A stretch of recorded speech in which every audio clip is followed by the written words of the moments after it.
क्या वाकई में भोजपुरी सिनेमा के पावर स्टार पवन सिंह ने जब कोर्ट में अपनी पत्नी ज्योति सिंह को देखा तो भावुक हो गए? ये सवाल आपके मेरे हर किसी की जहन में इस समय उछल रहा है, लेकिन सच्चाई क्या है ये आपका जानना बहुत ज़्यादा ज़रूरी है। 26 मई यानी आज के दिन पवन सिंह और ज्योति सिंह का तलाक का मामला आरा कोर्ट में था, जहां कोर्ट ने मोहलत दी कि आप लोग मामला आपस में सुलझा लें, क्या लेना देना है इन सभी चीज़ों को स्पष्ट करें, उसके बाद आप दोनों को तलाक दे दिया जाएगा। सबसे पहले आरा कोर्ट में पवन सिंह की एंट्री हुई, उसके बाद ज्योति सिंह भी अपनी टीम के साथ पहुंची। खबर चली कि पवन सिंह का सामना ज्योति सिंह के साथ कोर्ट परिसर के बाहर ही हुआ।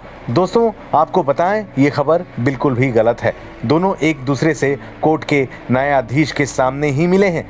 अदालत में जज के सामने पवन सिंह ने साफ साफ कहा कि ज्योति सिंह को मैं अपनी पत्नी नहीं मानता, तलाक चाहता हूँ।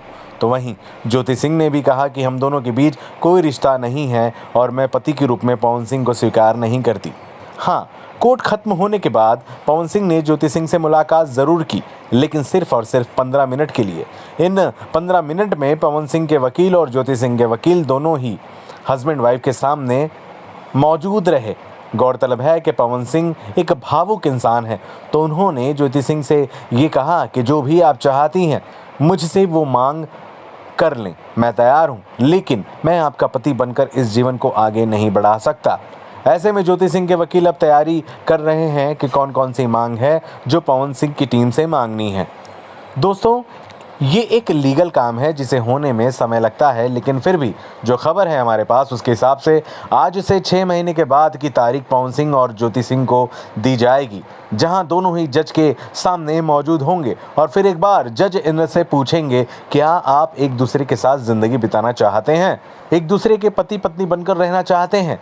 अगर दोनों ने ना कहा तो म्यूचुअल अंडरस्टैंडिंग के तहत पवन सिंह और ज्योति सिंह को तलाक दे दिया जाएगा।